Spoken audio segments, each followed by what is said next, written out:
Hello, children. Welcome back. This is Dr. Menithavan, and today I have brought CBSE Class 10th Economics, Chapter 4 Globalization and Indian Economy. This chapter deals with globalization. It tells about the integration between countries, how countries come together through foreign trade and foreign investments by multinational corporations or MNCs. You will also learn the role that MNC plays in the globalization process, its impact, and the extent to which globalization contributes to the development of the country. In this chapter, we will know about integration of productions and markets. First, we'll understand what exactly is globalization.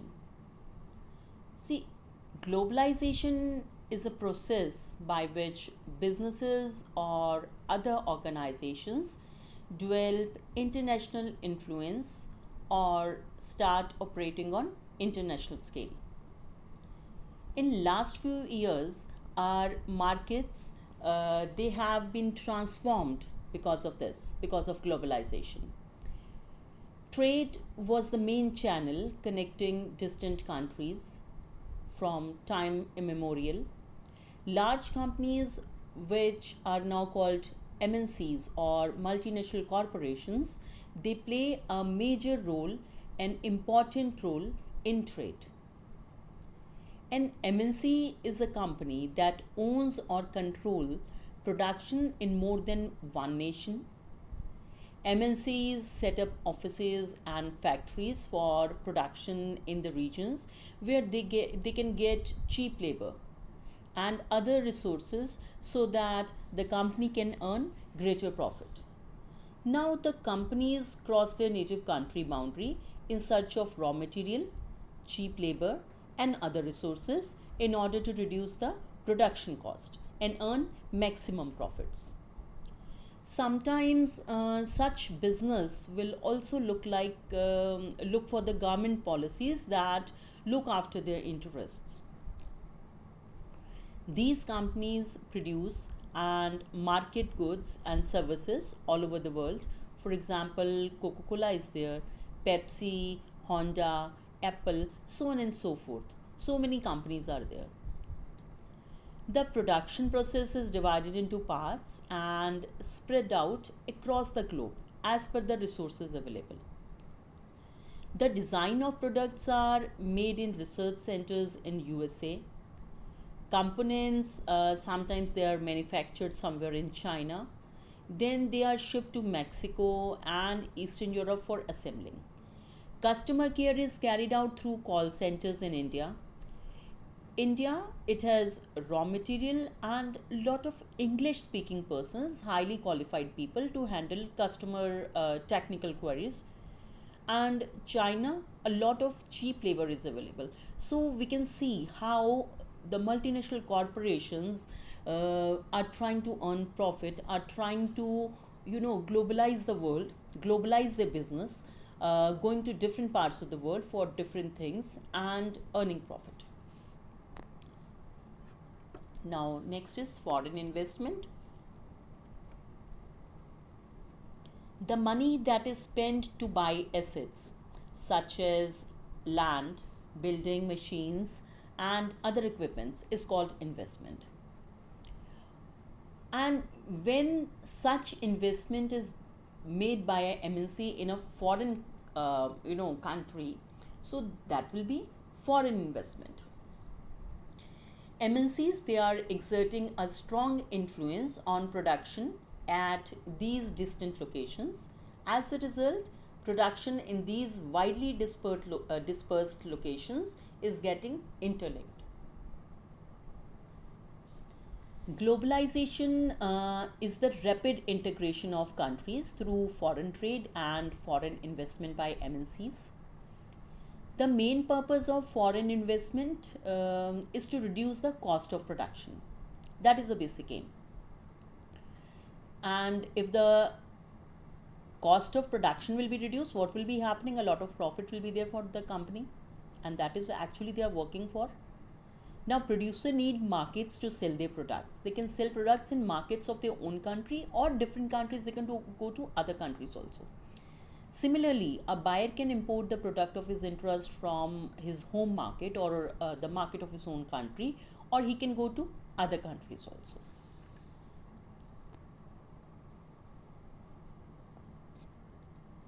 Now, importing or exporting the products across the native country boundary is called foreign trade. If you go to another country to buy something or to sell something, that is called foreign trade. Thus, globalization, it enables greater integration of production and markets across the countries. Globalization, it created the opportunities for people to move across the nation in search of better education and better facilities, better jobs, better income. So many things are there. Now, there are variety of ways in which MNCs are spreading their production and interacting with local producers in various countries across the globe. Uh, by buying up local companies or by setting up partnership with the local companies. For example, we have seen Ford Motors, one of the world's largest automobile manufacturer. They set up a large plant near Chennai, and that was in collaboration with Mahindra and Mahindra, that is an Indian company, Indian automobile company. And now cars are being exported to South Africa, Mexico, and Brazil. They have tremendously, exceeded their production, and they are selling it to different countries. So these two companies, they joined hands and now they are earning profit. Ford Motors and Mahindra. Now, another thing can be by using the local companies for supplies. How it happens, I'll be telling you that later. And by closely competing with local companies or buying them up. Two things are there. Either they will be competing with the local companies, or either they'll be buying them up.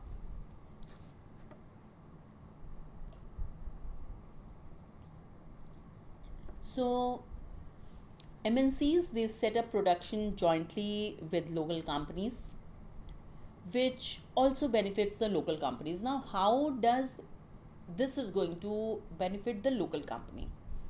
देखो, first MNCs can provide money for additional investments like buying new machines for faster production. Normally, local companies, they lack money, and now they'll be getting extra money for buying machines or making progress in the technology. Secondly, MNCs, they might bring with them the latest technology for production. So these benefits are there.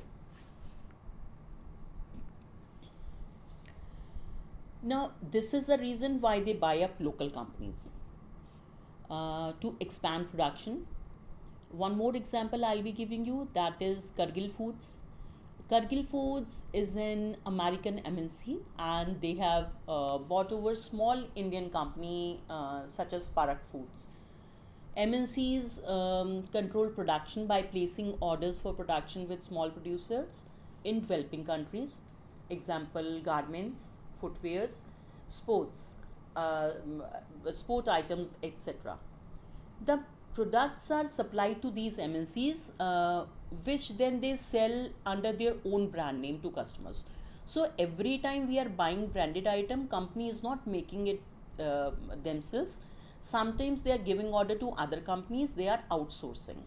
And that is what I was telling you earlier in the last slide, when I told you by using the local companies for supplies. So this is how they are using local companies for supplies. Now, advantages of the foreign trade. What are the major advantages of doing foreign trade? See, foreign trade creates an opportunity for the producers to reach beyond the domestic products, and sometimes they find cheaper things in the market. So producer can sell their products not only in markets located within the country, but also can also go to other country and compete in market located in those other countries of the world. Similarly, buyers, they have the option to choose among various goods beyond domestically produced goods. Thus, foreign trade results in connecting the markets or integration of markets in different countries. So here we have seen that foreign trade क्या करता है? Foreign trade create करता है opportunity to sell the goods and compete with producers of other countries. And it also enable a buyer to take advantage of variety of choices by importing the goods. Each producer can compete closely with competitor even if they are very long distance away. Example, effect of Chinese toy manufacturers over Indian toy manufacturers. Indian toy manufacturers sold toys at high rates.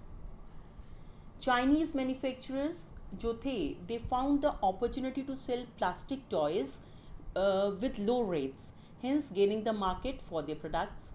This has led to the decreased sale of Indian toy manufacturers, and today we see when we go to market to buy toys, we see market flooded with Chinese toys, and very rarely we see a very Indian toys are also there, but they are very less.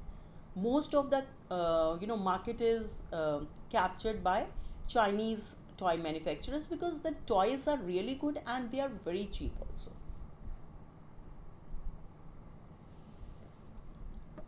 Now we will talk about factors that have enabled globalization. We have already discussed that globalization is a process of rapid integration or interconnection of countries. MNCs are playing a major role in the globalization process. More and more goods and services, investments and technology are moving between the countries. There is one more way in which the countries can be connected. This is through the movement of people between the countries. There has been a lot of improvement in transport and technology recently. Rapid improvement of technology has been one of the major factors that has encouraged the globalization process. This has made possible much faster delivery of goods across long distances at the lower cost. Railways, waterways, airways, roadways are developed to facilitate the faster transportation of goods. Now, use of containers, that is very prominent nowadays. And what they have done, they have enabled to lower the loading time, reduce the time of handling, and reduce the handling cost also, and hence faster delivery of goods. Now, containers are, they are the still chambers that can store products in efficient way to facilitate the transport. The development in information and technology has done wonders today. Nowadays, internet is used to send and receive data instantly. With a click, we can send data. With a click, we can receive data. It does its work efficiently. Communication by email and video call services, online payment through e-banking facilities. It's common information technology has also played an important role in spreading out production of services across the country. Orders are placed through internet. See what happens, sometimes we see some product online and we order that through net only, and we receive the delivery within a span of 2, 3, 4 days. And nowadays we are doing shopping like that. So now orders are placed through internet. Designing is being done on computers. Even payment for designing and printing can be arranged through computers. So mobile services, they facilitate communications. Satellites can also be used to link connection to any part of the world. Teleconferences are there, they help saving the frequent long trips across the globe. See, the way we are, communicating, the way nowadays you people are being taught. So this is how, business is also working. Teleconferences, they are happening, and you don't need to go to distant places. You may have a teleconference, and within, a very short span, you can use that. Liberalization. Now, liberalization of what? Of foreign trade and foreign investment policy. See, trade barriers. Trade barriers are set up by the governments. Now, what are these trade barriers? These trade barriers are certain restrictions which have been imposed by the government on the traders from the other countries. The government can use trade barriers to increase or decrease, means to regulate foreign trade and to decide what kind of goods and how much of each should come into a country. Tax on imports, that is an example of trade barrier. If we are, importing something, we have to pay a duty, import duty, and that is a trade barrier. Removing barrier or restrictions set up by the government on trade is known as liberalization. When the government imposes less restrictions than before, it is said to be more liberal. Now, trade barriers, as I have told you earlier, are the restrictions laid by the government to regulate the foreign trade. With these barriers, government, they decide that what kind of goods and how much quantity of each should come into the country. Because see, there are local producers also, no? So government has to take care of local producers also. So they just decide how much quantity, how much goods is required in the country. So trade barriers were necessary after independence to protect the producers within the country from foreign competition. At that time, government only allowed import of essential items such as machines, fertilizers, petroleum, etc. Around 1991, Indian government accepted the liberalization policy, removing barriers on trade, on foreign trade and foreign investment, and enabled foreign producers to compete with domestic producers. So they gave time to Indian producer to flourish and then compete with the foreign countries. Otherwise, what would have happened if after independence a liberalization policy would have been there? The local market would have decayed. So when they needed support, the government, they provided them the support with tariff barriers, with trade barriers. And now, after some time, when after a period of time, when these companies, they have flourished, now they can compete with foreign countries. So the trade barriers have been removed, partially, not wholly, but partially. There has been a lot of pressure from World Trade Organization. World Trade Organization, or WTO, it they have forced the developing countries to remove their trade barriers, and the developing countries have no choice other than accepting liberalization policy. World Trade Organization is an organization which handles trade all over the world. It makes certain rules and makes sure that they are followed. Now, what is this World Trade Organization? WTO, I've told you, it's an organization whose aim is to liberalize international trade. It has to liberalize international trade. And at present, 164 countries of the world are currently members of WTO. India have joined WTO on 1st January 1995. It has establish rule for developed countries regarding international trade so that these countries can allow free trade for all. The aim of this organization is to liberalize international trade. This organization, it says that all countries in the world should liberalize their policies. This organization made the rule regarding international trade and sees to it that these rules are obeyed. The rules are supposed to be obeyed by all countries, but currently what is happening, the developed countries have unfairly retained their trade barriers. Now this is not okay, na, that only developed countries have retained their barriers.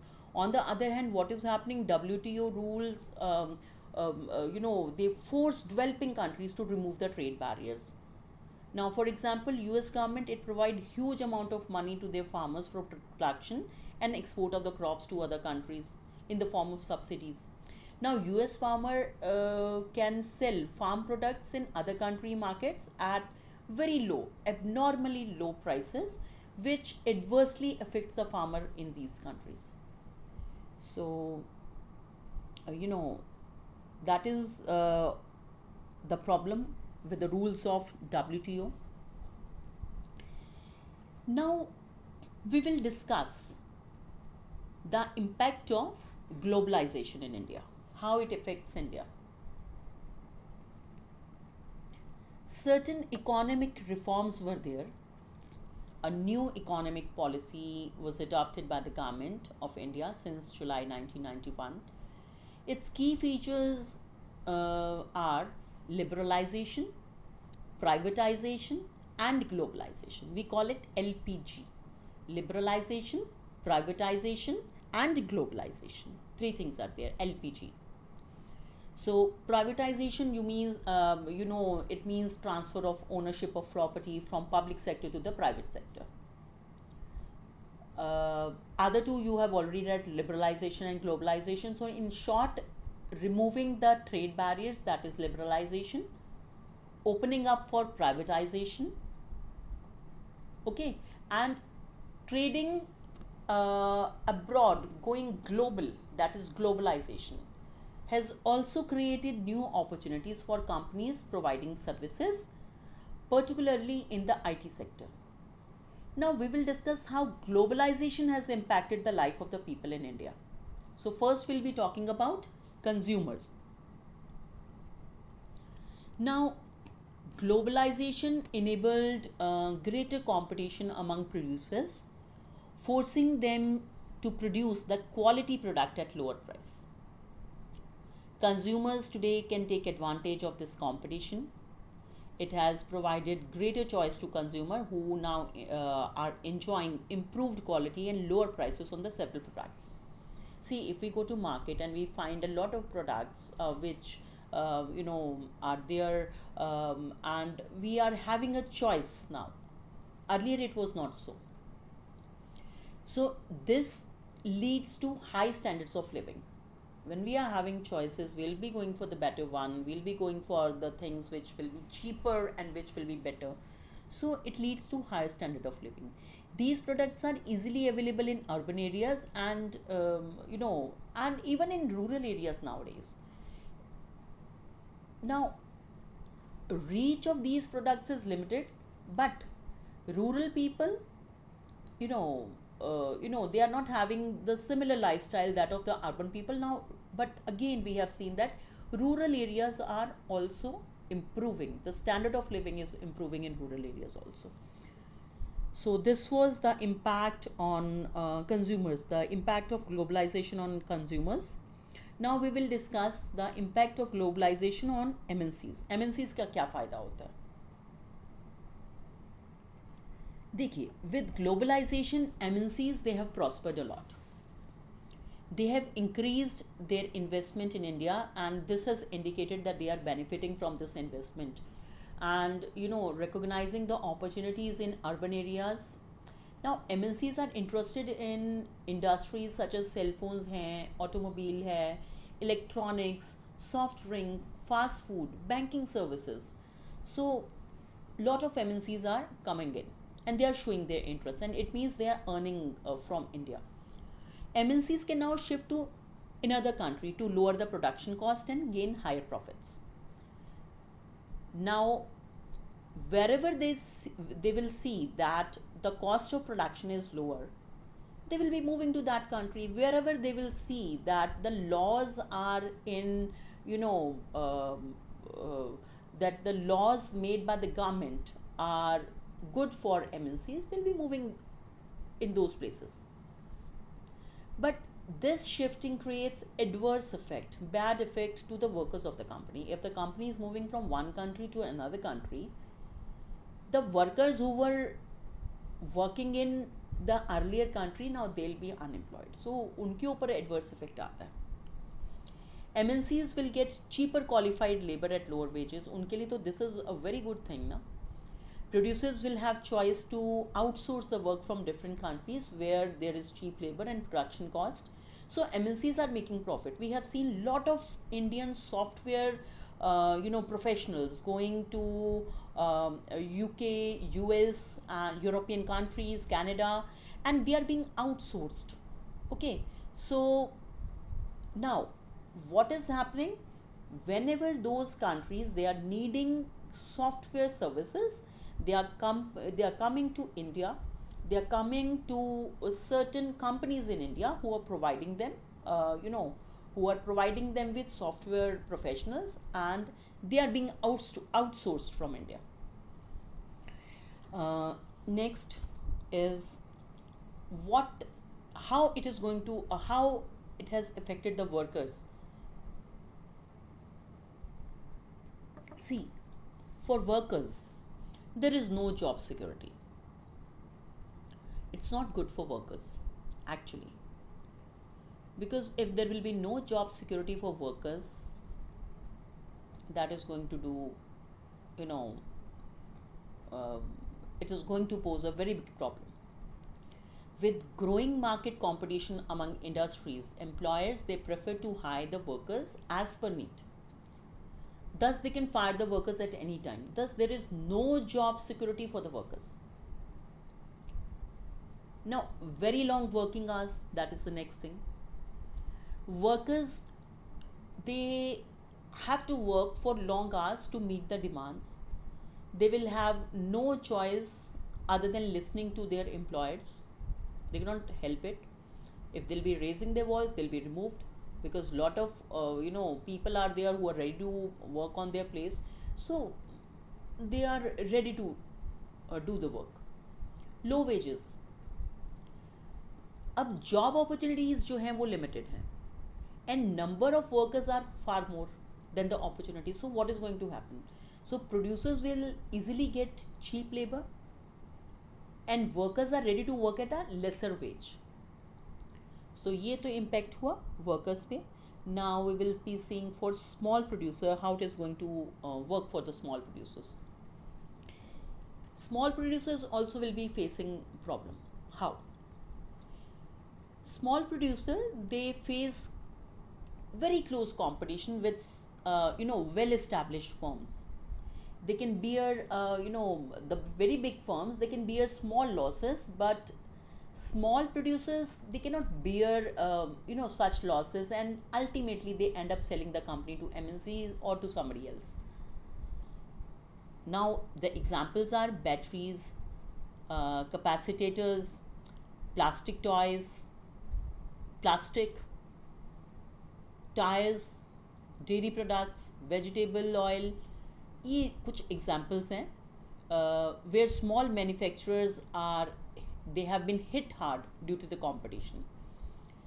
Some of the Indian multinational companies such as Tata Motors, Infosys, Rinpaxi, Asian Paints, Sundaram Fasteners, they benefited with the globalization as they have spread their operations worldwide. There are enough opportunities for skilled workers, but unskilled workers, they remain poor. Now, government has taken certain steps to attract foreign investment. Government of India has set up special economic zones to attract foreign investors. Now, what are these special economic zones, or we call them SEZs. These are industrial zones being set up by the central and the state government in different parts of the country. SEZ, or special economic zone, are the industrial zones where industries get world class facilities such as electricity, water, road, transport, and road to a very 4-lane road, 6-lane roads. Transportation is good, storage capacity is there, recreation is there, recreational facilities, educational facilities are there. So many facilities have been given in these special economic zones by the government to the MNCs so that they can be attracted. Companies which are set up in SEZ areas will not have to pay taxes for the initial period of 5 years or 7 years or 10 years, whatever the government decides, but normally it is 5 years only. We have seen that in the case of Uttarakhand, there the government, they announced initial 5-year period where the companies, the multinational companies, they did not have to pay taxes. So 305 multinationals, they have gone to Uttarakhand in Sidkul. So government also allows these companies to ignore some of the labor laws also. So they are like helped in such a way so that they can be attracted.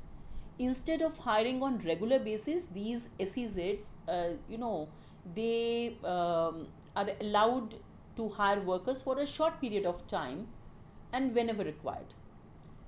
So इससे foreign companies जो हैं वो invest करती हैं India में. So SEZs or special economic zones, they play a very important role in the globalization or in bringing foreign investment in India. Now, struggle for a fair globalization. Now, the question which arises is how to make globalization more fair. See, fair globalization create equal opportunities for all and make sure that benefits of globalization are shared in better manner. The government can play a major role in making this possible. What they can do, how they can do that. See, government policies must take care of the people in the country equally. They should ensure that the labor laws are properly implemented and workers, they get their rights. And government should also support small producers to improve their performance till they become strong enough to compete with the foreign products or the foreign markets. Now, government can use trade barriers for this thing and investment barriers to protect the small producers. Government, they can negotiate with WTO also, World Trade Organization also, for the fairer rules. They have to raise their voice. Why it is so that trade barriers, WTO is when the 12 countries, they are removing the trade barriers, WTO is not saying anything. And why it is so when developing countries, they are removing their trade barriers, they are being forced to remove the trade barriers. So this should be negotiated. Government should fight with other developing countries with similar interest. They can have them with them, like other developing countries also, they can have them with them and they can discuss these matters. So with this our chapter, it has come to an end. We have read about globalization, we have read about LPG, that is liberalization, privatization, and globalization. So in this chapter we have also discussed about that what is the impact of globalization on workers, on small producers, on big producers, and how to attract foreign investment. So with this the chapter has come to an end. I hope it would be helpful for you. I'll be meeting again soon with a new topic. Till then, keep learning, keep growing.